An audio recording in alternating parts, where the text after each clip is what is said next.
রাধে রাধে বন্ধুরা, নমস্কার। কেমন আছো তোমরা সবাই? আশা করছি সকলে খুব ভালো আছেন, আমরা ভালো আছি। তো আজ হচ্ছে রবিবারের পাতা। তো যেই বাকি গল্পটা আমি তোমাদের সাথে করেছিলাম, তো সেই গল্পটা আজকে করব। তো আমি আমার বাপের বাড়িতে এসেছি, তো সেখানে দেখুন ভোরবেলা উঠে সকলেই হচ্ছে এখানে ফুল টুল, ধান, পাতা সব দিচ্ছি গোপালের, আর এখানে গোছানো হচ্ছে। আগে গুছিয়ে নিয়ে গোপালের ঘরটা ফটাফট আগে এখানে বসিয়ে দেবো আমরা, তারপর গল্প শুরু করব। কারণ এদিকে গুছাতে গেলে আর ঘর বসাতে গেলে অনেকটা সময় লেগে যাবে, আর এখানে অনেকজন, তো ওই জন্য অনেকটা পাতা গোছাতে হচ্ছে। তো ওই জন্য আগে আমরা ঘর বসিয়ে দিয়ে তারপরে গোপালের গল্পটা শুরু করব। তো এই যে আমার মা এখানে প্রদীপটা ধরিয়ে দিচ্ছে, আর মা হচ্ছে পুজো হচ্ছে একটু দিয়ে তারপরে যাবে ঘরে পুজো দিতে, আর আমি আর এই দিদি মিলে পুজো করব। এই যে গোপালের ঘরটা এখানে স্থাপন হয়ে গেল। এখন সবাই মিলে গোপালকে আগে বরণ করে নেবে, তারপরে আমরা পুজো করব। এখানে আমার পাতা দেওয়া হয়েছে, মায়ের, দিদির, সবার পাতা দেওয়া হয়ে গেছে। আজকের গল্পটা হচ্ছে শুরু করছি যেখান থেকে আগের দিন ছেড়েছিলাম, সেখান থেকে বলছি। যখন হচ্ছে ব্রাহ্মণ তার 2 মেয়েকে বনবাস দিয়ে আসলো, তখন হচ্ছে ওরা এখন কী করবে, কোথায় যাবে। তো যেই গাছের নিচে ওদেরকে ওর বাবা বনবাস দিয়ে রেখে গেছিলো, তো 2 বোন উঠে দেখে যে কেউ নেই, বাবা তো চলে গেছে, বাবা চলে গেছে, বৃদ্ধ ব্রাহ্মণ বনবাস দিয়ে গেছে। তো ঘুম ভেঙেছে, 2 বোন বলছে যে, বড়জন বলছে বাবা আমাকে আমাদের বাঘে খেয়েছে, দেখ আঙুল কাটা, আবার হচ্ছে রক্ত ছড়াছড়ি। তখন ছোটজন বলছে, আমি বলেছিলাম না বাবা আমাদেরকে বনবাস দিয়ে আসবে, দেখ বাবা আমাদেরকে বনবাস দিয়ে গেছে। তখন এখন রাত হয়ে গেছে, 2 বোন কী করবে। তখন ওই বটগাছকে বলছে, সত্যিকারে যদি বটগাছ হোস, 2 ফাঁক হয়, আমরা তোর পেটের ভিতর ঢুকি। তখন 2 জন ওই যে বটগাছকে 3 বার ওরকম বলে, বটগাছ তারপরে ফাঁক হয়, বটগাছের ভিতরে ওরা ঢোকে। বটগাছের ভিতরে ঢোকে, তারপর বাঘ, শিয়াল, ভাল্লুক এসে বটগাছটা চারিদিকে আঁচড় দেয় আর বলে, মানুষ গন্ধ করে কোথায়, মানুষ গন্ধ করে কোথায়। তখন বটগাছ বলে যে, দেখো দিনের বেলায় তো অনেক লোকজন এই রাস্তা দিয়ে পথ দিয়ে হাঁটাহাঁটি করে, তো তাদেরই ঘাম, থুথু এসবের গন্ধতে তোমরা গন্ধ পাচ্ছ, এখানে মানুষ কোথায় আসবে এত রাত্রে। তো ওই বলে ওই রাতটা কেটে গেল, আর ওরকম করে বাঘ ভাল্লুকগুলো চলে গেল, ওরা 2 বোন বেঁচে গেল। তো পরের দিন সকালবেলা এখন বটগাছকে বলে, বটগাছ সত্যিকারের যদি বটগাছ হোস, 2 ফাঁক হয়, আমরা তোর পেটের ভেতর থেকে বেরোই। তো বেরোলো, সকালবেলা 2 বোনের খুব খিদে পেয়েছে, কী করবে। তখন বটগাছ বলে, আমার মাথার ভিতর উঠে দেখো কত দূর পর্যন্ত দেখা যায়, যেখানে খাবার দেখা যায় তোমরা সেখানে খাবার খেতে যেও। তো দেখে এক জায়গায় বটগাছের মাথার উপর উঠে দেখে যে এক জায়গায় বিশাল একদম কলা পেকে আছে, এক বাগানে কুল পেকে আছে। তো সেখানেই যায় কুল খেতে, হচ্ছে কলা বাগানে কলা খেতে। তো কলার বাগানে আগুন লেগে যায়, কুল গাছে আগুন লেগে যায়। তো তখন লোকজন বলে, কোথাকার পোড়া কপালি আসছে রে, আমাদের এই বাগান ধ্বংস করে দিল।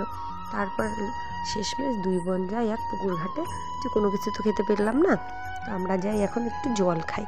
তো জল খেতে গেছে, তো ধোপারা কাপড় কাচ্ছে, জেলেরা মাছ ধরছে। তো আবার ওখানেও জল শুকিয়ে গেছে। তারপরে জল শুকিয়ে গেছে, তারপরে তারাও বলছে, কোথাকার পোড়া কপালি আসরে, নদীর পুকুরের জল একদম শুকিয়ে গেল। তখন সেখান থেকে ওরা ধাওয়া খেয়ে গিয়ে উঠলো এক বৃদ্ধার বাড়িতে, যে গিয়ে বলছে, বাবা বাবা আমাদেরকে একটু জল খেতে দিন, তো প্রচণ্ড জল পিপাসা পেয়েছে। তখন ওই বৃদ্ধা ব্রাহ্মণ বলছে যে, দেখো বাড়িতে ঢুকে এখানে কুয়ো আছে, তোমরা ওখান থেকে জল নিয়ে খাও। তখন ওই তো জল খেতে খেতে খাবে, যখন কুয়ো পাড়ে দেখছে চিরুনি আছে, আয়না আছে, পিঁড়ি আছে। তো চিনতে পারলো, এক বোন বলছে, ছোটো বোন বড়কে বলছে, দেখ দিদি এটা আমাদের বাড়ির মতন না, আমাদেরই বাড়ি।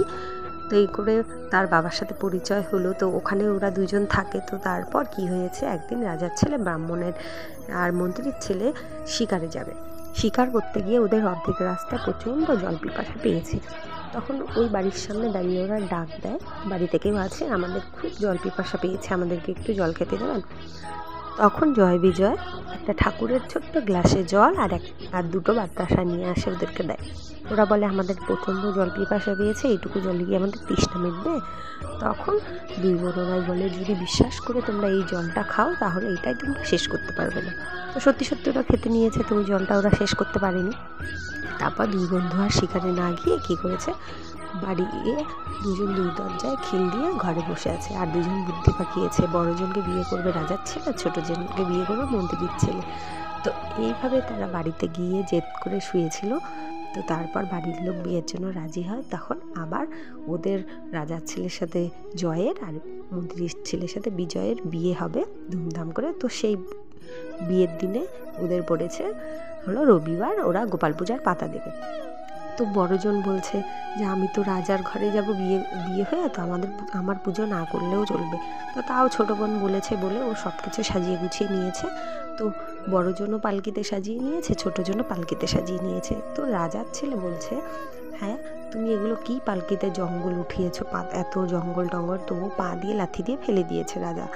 আর মন্ত্রী বলছে ও ওর ইচ্ছার মতন কী নিয়েছে, ও কী করছে করুক। তো বড়জন পুজো দিতে হলো শ্বশুরবাড়ি, ছোটোজন পুজো দিতে শ্বশুরবাড়ি যাচ্ছে। আর বড়জন বলছে থাক, যখন দিচ্ছে না, আর আমি তো এখন রাজার বউ হয়েছি, আমি আর কিন্তু কী পুজো দেবো। তো বড়জন যেদিক দিয়ে যাচ্ছে সেদিক দিয়ে সব কিছু ধ্বংস হয়ে যাচ্ছে রাজার বাড়িতে।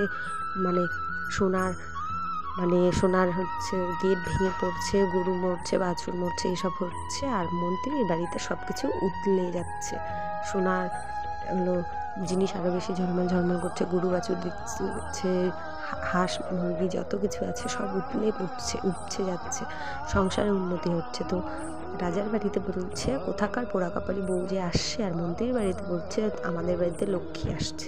তো এইভাবে দুই বোন দুই জায়গায় গিয়ে ওঠে।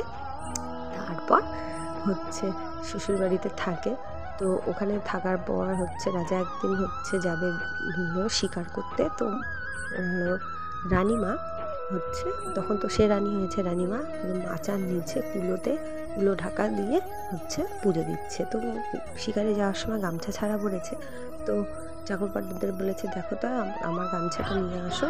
তো গিয়ে দেখে ওরকম রানীমা পুজো করছে। তো রাজামশাইকে এসে বলে রাজামশাই আপনি হচ্ছে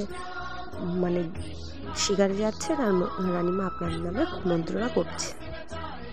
রাজা ওরকমটা দেখার পর রানীকে বনবাসে দিয়ে আসে। তো বনবাসে ওখানে তার পুত্র সন্তান হয়, তার বোনেরও পুত্র সন্তান হয়। তো সেইখানে বনবাস কাটায়।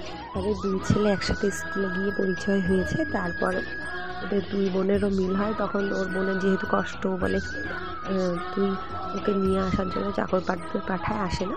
তারপর একদিন ওর বোনকে নিয়ে আসে জোর করে। তো ওকে পুজোতে বসাবে। তো ও খেয়ে নিয়েছে ভাত, ছেলেকে ভাত খাওয়াতে ও তার বড় দিদি আবার একদিন খেয়েছে শালি ধানের চিড়ে, আবার আর এক রবিবার পড়েছে সেদিন খেয়েছে পান, আবার আর এক রবিবার পড়েছে পুজোয় বসাবে, তো সেদিনও খেয়েছে জল। তো সেদিন জয়ের বোন বিজয় আঁচলে গিট লাগিয়ে রেখেছিল। তো বলেছে আজকে তুই যেই খা, তোকে আজকে আমি পুজোতে বসাবই। তো সেদিন ওর বোনকে পুজোতে বসিয়েছে। তো রাজার সব কিছু আয় উন্নতি বেড়ে গেছে, সব কিছু বৃদ্ধি পাচ্ছে। তারপর বড় পুজো যেদিন ছিল সেদিন সবাইকে নিমন্ত্রণ করিয়ে নিয়ে এসেছে মন্ত্রীর বাড়িতে। তো রাজাও এসেছে, রাজার পাশে বসিয়েছে রাজার ছেলেকে, মন্ত্রীর পাশে বসিয়েছে মন্ত্রীর ছেলেকে। ওর বউকে খেতে দিতে এসেছে, আর একজন রাজার বউ রাজাকে খেতে দিতে এসেছে, মন্ত্রীর বউ মন্ত্রীকে। তো চিনতে পারেনি রাজা। তো রাজার সাথে পরিচয় হলো, পরিচয় দেওয়ার পর রাজা ধুমধাম করে তার বউকে বাড়িতে নিয়ে গেল। তারপর যে সবার থেকে বড় রানীমা ছিল, তো তিনি হচ্ছে যখন পুজোয় বসেছে, তখন পুজোয় বারবার পাতা বেশি হচ্ছে। তখন চাকরবাটদেরকে বলেছে চাকরবাটেরা তোমরা দেখো তো এই গ্রামে কেউ উপোস আছে নাকি। তখন পুরো গ্রাম ঘুরে দেখে কেউ উপোস নেই, উপোস আছে সাতকোদালের মা। তারপরে রানীমা বলছে সাতকোদালের মাকে নিয়ে আসো। তখন বলছে চাকরবাটরা সাতকোদালের মা তো আসছে না। বলছে যেই রাজার জন্য আমার 7 ছেলে মারা গেছে তার বাড়িতে আমি যাবো না। তারপর রানীমা গিয়ে নিয়ে এসেছে, বলেছে তুমি যদি গোপাল পূজা করো তাহলে তোমার না 7টা ছেলে বেঁচে উঠবে, তুমি এই প্রার্থনা করো।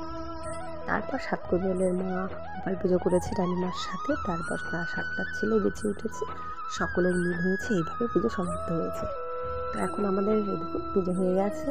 গোপালকে জাগানোর আগে গোপালের ঘটে হাত দিয়ে ছুতে হয়, পাতা ছুতে হয়, ওগুলোতে দেখে আমি গোপালকে জাগিয়ে নিয়ে এই যে গোপালের গান করতে আমি আর এই দিদি এখানে পাতাগুলো এই যে পুকুরটাতে ফেলে দিতে এসেছি। অনেকে ফুল ফেলেছে, দেখুন পাতা ফেলেছে, এখন আমরা ফেলে দিতে এসেছি।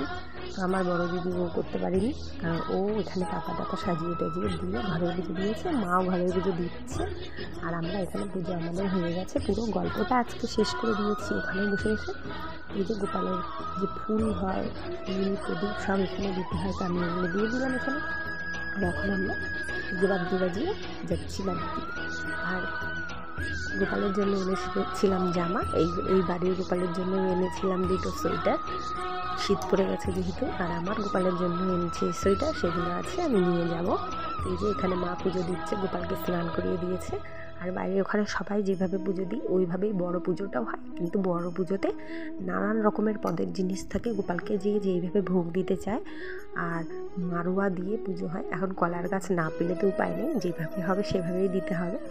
তো যাই হোক, আজকে ব্লগটা এতটুকুই বন্ধুরা। আপনাদের যদি কোথাও ভালো লেগে থাকে অবশ্যই আমার চ্যানেলটি তোমরা লাইক শেয়ার সাবস্ক্রাইব করে আমার পাশে থাকবেন। তো আজকে মতো টাটা, রাধে রাধে।